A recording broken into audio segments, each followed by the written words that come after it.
Hey, hey, hey, welcome to another episode of the Women of Power show with myself, Simone Vincenzi.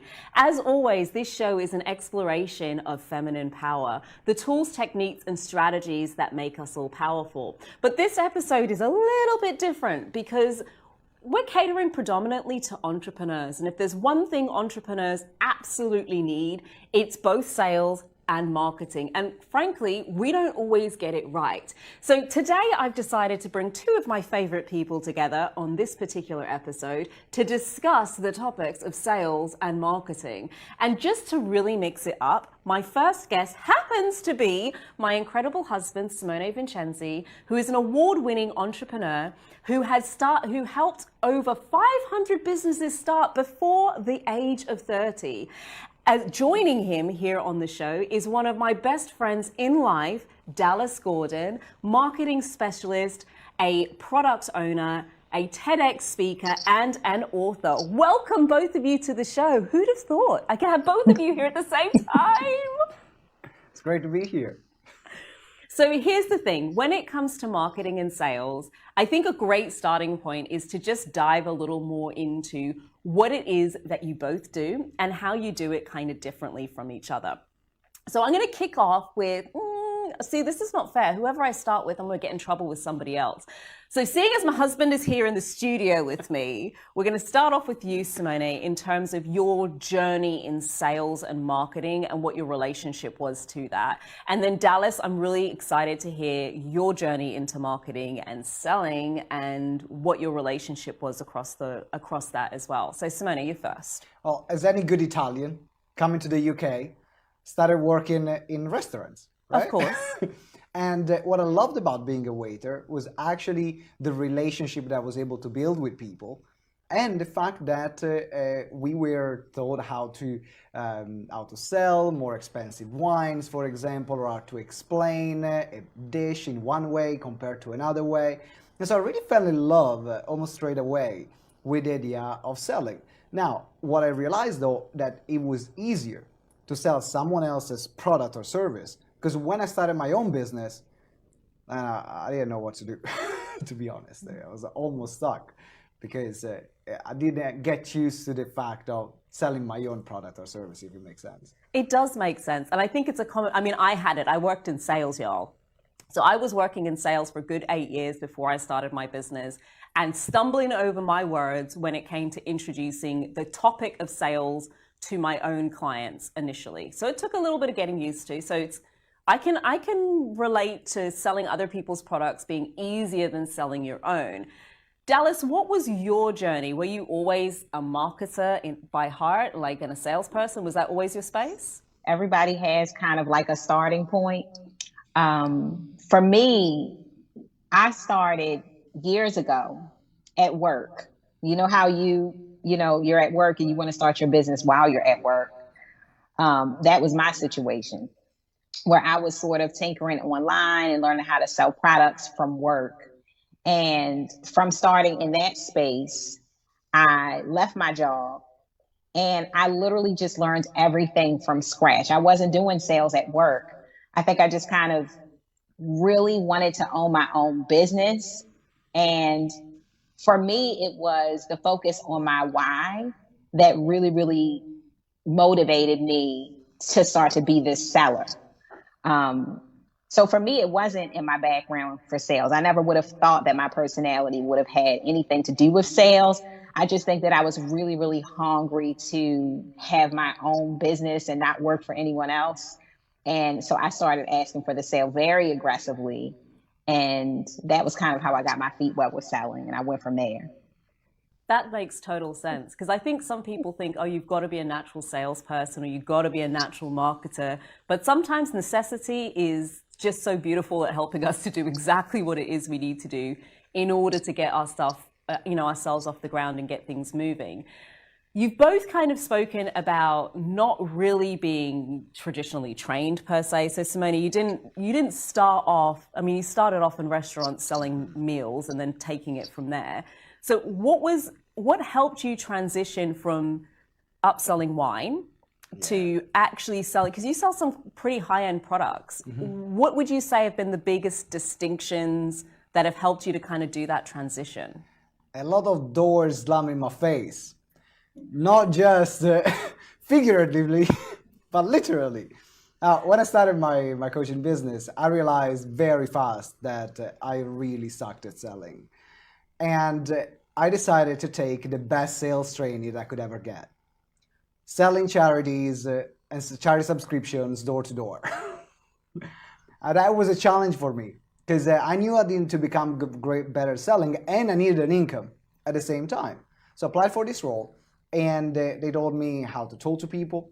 They told me how to sell because if you have, when you are there in front of a door, you have literally 15 seconds to get someone to keep the door open and wanting to talk to you and not calling you names or slamming the door in your face.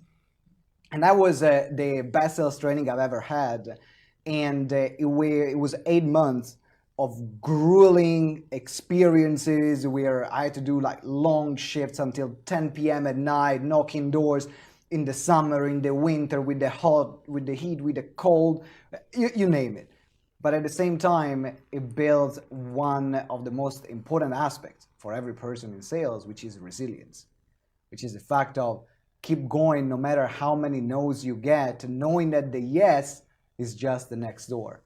And that was I was able to apply then to my business and how then we started growing.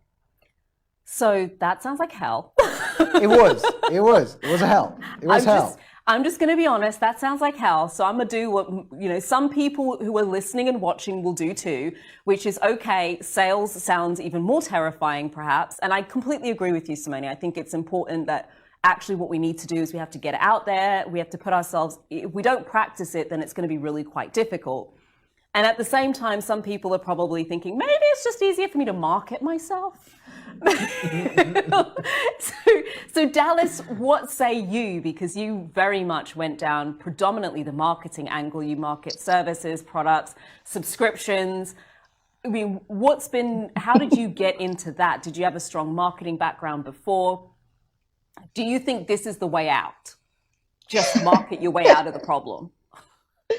Wow. Okay. Simone was like thrown into cold water. Okay. And he got the initial shock of selling over with quickly. Okay. So congratulations there. What I will say though, is that I was on two different sides of it. So at first I was just selling products online. I wasn't really having to be the face of my company. And the funny part is back then when I first got started with e-commerce, I wasn't showing my face. I was very much behind the scenes. So at some point in that came a fork in the road where I knew I was being pulled to coach people, to help other people, to reach back and help other people. And when that fork came in the road, I really had to get over myself because I was used to behind the scenes marketing. Right? So posting my products, doing all the things, running ads, but never showing my face. And when I kept feeling this nudge for my calling to help others, that's when I never forget, I went to my husband and I said, babe, I can sell products all day, but I don't know how to sell to people. I need to fix this. I need to fix this, like face to face to people. And I agree with Simone, like, when you're selling, it's really getting over the initial shock of being told no. The average person that struggles with marketing themselves or struggles with getting out there, they're struggling because they are afraid to hear the word no. They're also afraid to ask for the sale, which still relates to being told no. Okay. Anytime you ask for something, there's a chance you're going to get that yes or you're going to get that no. So I think it's just getting over yourself. And what's really helped me is to focus on the problem that I'm helping other people to, I'm helping other people to get to their solution. And that weighs in heavier than my fear. Because even still today, sometimes I feel afraid. But when I focus on the solutions that I am offering people, what I'm helping people with, I feel like focusing there motivates me and outweighs that fear of me asking for the sale, because you really are offering people something that's actually going to change their lives. So that kind of changes the perspective on things, I think. I think that's really important, like having something that's bigger than your fear.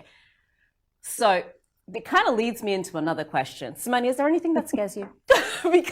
because I ask this because there's a perception as women that selling is easier for men than it is for us ladies, right? So that knocking on doors is fine for you because you are male, but we are not. So do you get scared of doing those sales? Did you get scared of doing those sales? Oh, when you ask me, is there anything that scares you? I was thinking about you sometimes. Hey. But that's another story. That's not for this show.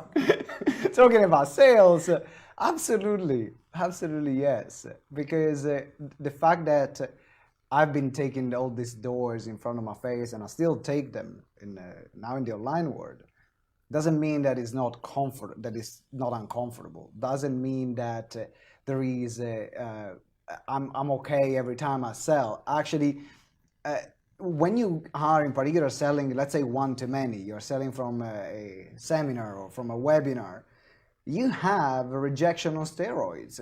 No, you have 500 people, maybe 1,000 people, sometimes 10 people, 20 people, all say no at the same time. So there are a lot of moments where I feel self-conscious, and before a pitch, I'm always nervous. Always nervous, even if I've done it 200 times, because I care.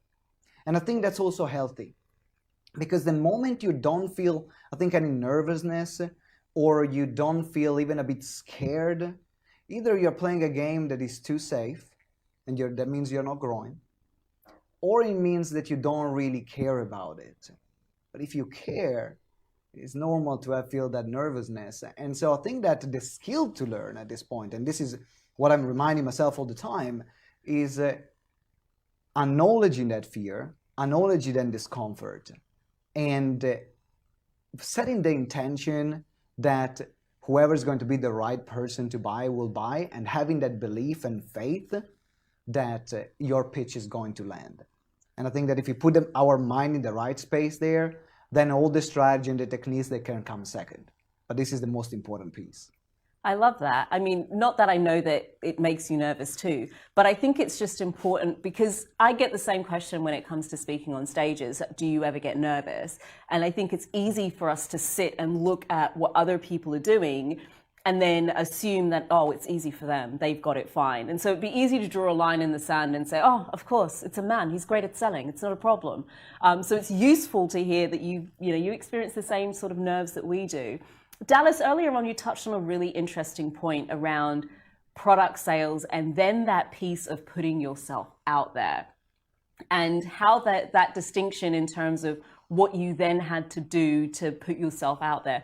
What would you say you found to be distinctly different from pure product sales when you're talking about, I don't know, like a plant or something like that you're selling, or a book or a journal, versus when it's services that are linked to you and your expertise? Oh, it's so different. It's different, but the same in some ways, but so different. When you're selling a product, if the product's really good, the product can sell itself. Like without you really showing your face, a product can sell itself. Especially, to give an example, my subscription boxes. I don't have to show my face to sell those. Clearly, the product is amazing. There is a passionate audience out there that wants this product, that demands this product, that has to have this product. So me just putting the product itself out there consistently, I'm going to get sales on it. But because I am willing to be the face on my brand, it makes it even more. It's like selling on steroids when you add your face. It is very different transitioning from being a product-based seller to actually selling myself, being a coach. I feel like it took me a lot longer to build trust, because when you are selling information to people, there's a lot more objections that people have to sort through to trust you. So when you see a product, it's just like, okay, I see the product. It's great. I need it. You see the immediate need. I'm just going to buy it. But when you see someone selling information, it's, who is she? What's her background? Should I really listen to her? can she relate to me? Can this really help me? Is she just trying to sell me, or does she really care about me? It's a million objections when you are selling yourself, when you are your own commercial. And it took me at least 3 good years to really feel the trust that I had built in the marketplace. It took me 3 years because I was younger, had a lot of other variables that I felt like were working against me. But it just took time for people to really, really trust me. I had to really get out there with my information and be so consistent before I could just, now I make offers and people just buy them, but it's a track record that I've had to consistently make out there for people to be able to trust me. So I feel like one has definitely been harder than the other, but worth it, just harder.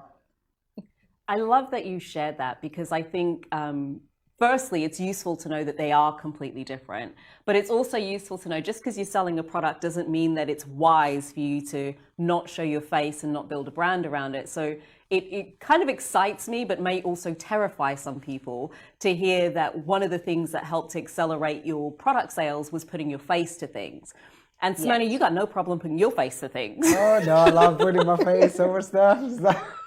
I can't do otherwise, actually. I envy people that can market products because on one side, Stella's mentioned, when you put your face, you can build a stronger connection because it's human to human. But at the same time, is also a less scalable path of a business because now that business is linked to that face. And there are people that are going to like that face. People are not going to like that face, right? And as you mentioned, there is a longer journey in terms of building that connection and that credibility and reputation, in particular if you're selling offers and services. So I envy people that they are able to do that. That said, you do have systems and processes. I'm gonna have to probe you because people are gonna want to know now. Okay. How on earth does one even begin? So I bet some people are listening and they're thinking, 3 years? It took the incredible Dallas 3 years in order to, I don't have that time. I need a fast track route. So what would you say in terms of personal brand building? Because I know you work a lot with people to help their visibility and their positioning and positioning themselves, their personal brand to help sell. Could you give us just like 3 things? I'm cheeky, folks. I'm going to help you. Can I give you 4? You can give me 4 things. I can give you 4. Yes, bonuses. We even have an acronym. It's called ASAP. But before I told the ASAP formula of getting known, there's one thing I got to say, because you mentioned someone saying, oh, I don't have 3 years. Dallas took 3 years. I took 4 or 5. You took even longer? Mamma mia. If someone says, I don't have 3 years, get a job. Like, get your roof over your head, because it can happen in a faster time, but sometimes depending also where is your starting point. Like my background, I'm Italian. I needed to build my network. I didn't have any connection. I had to learn how to speak English. I had to learn business. So no one can think of where you are and all the elements that you need to put in place, because sometimes a marathon is not a sprint. Now, having said that, there are things that you can do to put in place. That's why we have the ASAP formula. And A stands for association with established brands or industry leaders. S is for speaking, so speaking and delivering presentations, so people see you as a thought leader in your field. Then the other A is awards, so then people see that you are credible and your work is quality. And then the P is then publications and media. So then you get in front of a bigger audience, and the idea is that people are used to trust niche media or traditional media depending on what they listen to. And so by having these 4 elements, then it's easier to get someone to see you as an expert in your field. But of course, you need to be good at what you do and back it up with a solid delivery system and product and services. So that's my piece of advice on this. Oh my gosh, love that. And it's so, I'm thinking about it now, and I know that Dallas, you've picked up that exact same formula. So it's useful to have that in the background. But listen, y'all. This is the Women of Power show, which means that I can't have 2 powerhouses when it comes to marketing and sales, which are so fundamental in business. And I swear I've done my best to go deep, but I can only skim the surface in the time that we've got. So What I want to understand is, and it may be that it's slightly different for men than women, but what is it that you think makes a woman powerful, Dallas? Because I think you're a powerhouse. So what is it that you think is the essence of a woman's power? I think that it is a woman's ability to be authentic, to fiercely love herself, to be comfortable in her own skin, and just to flow, just to go with the flow. I love it. Fiercely love herself, go with the flow. Simone, what do you think is the essence of a woman's power? I think that women brings that in difference to men, a way to connect that men need to work harder for. I found that about for one reason or another, 80% of my clients are women, and their ability to connect with their audience, their ability to show up and care about the people that they serve and the quality of the services they deliver, I found is higher sometimes than men. The reason why is that men, I think, they have less, they think less about how do I look, how does my products work, how does my products, what is the delivery, am I serving my clients better or worse? So a lot of men, they can just go and get on with it.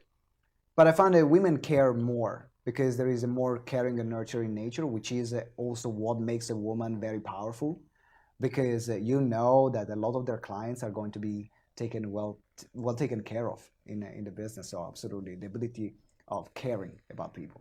I love that because it's often a thing that we as women sometimes see as a disservice, that we care too much and other people are getting on with it, and maybe we're taking longer to get things done. And so I love that you see that as something we should lean into more and as an asset to us in our businesses. Yeah, absolutely. You can learn. I think from a man perspective, we can learn more from that side, and from the women perspective, sometimes it's like, okay, let me just put it out there. It is that balancing act, right? We can balance, absolutely. So here's where we get to the mean part of the show. Mean, mean, mean, mean, mean. Yes, I'm going to take two of my favorite people, put them together, and then be super mean to them.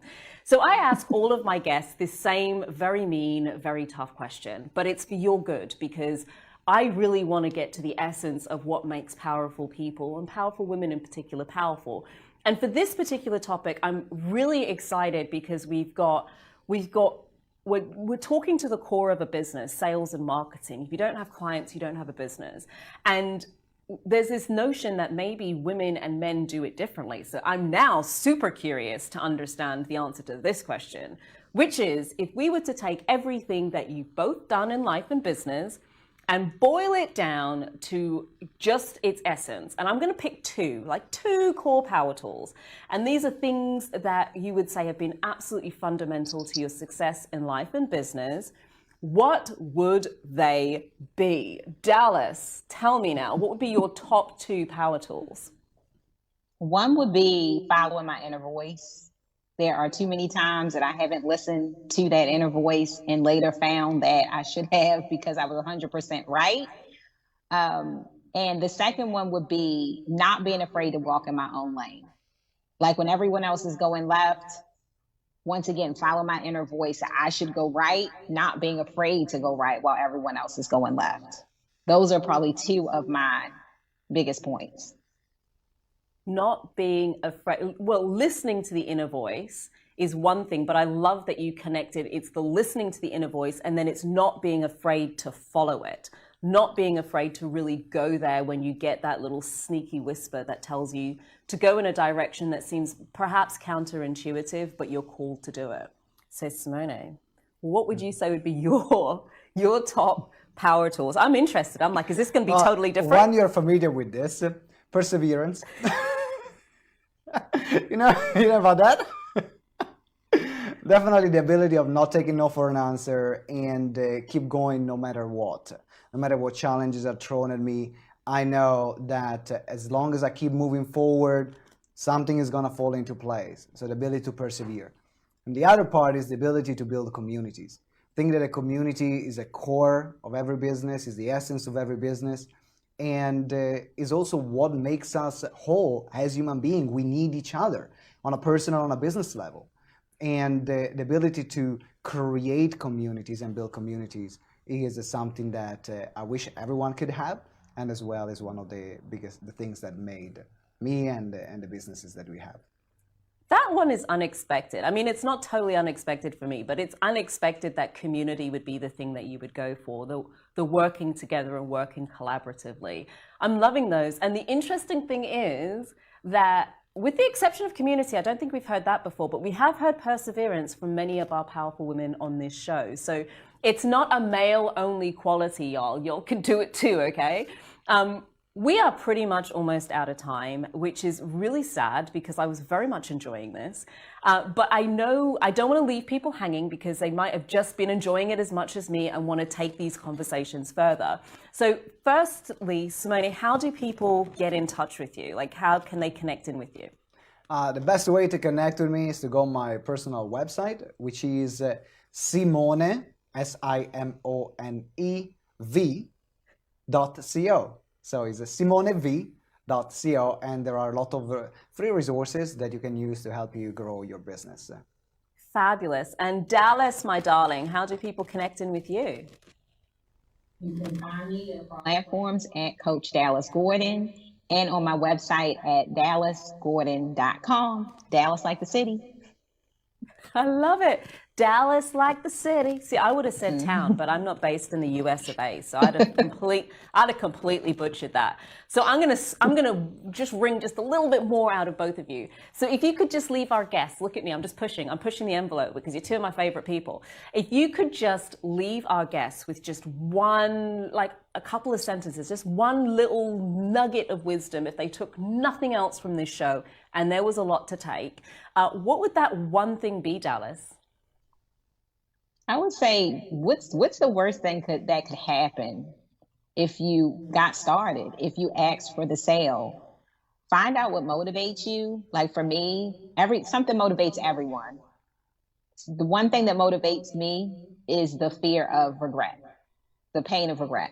I don't want to get into my later years and look back over my life and look back at all the opportunities I had, all the doors I could have walked through, all the gifts and talents that I've been blessed with that I didn't use, all the people I could have reached that I didn't reach.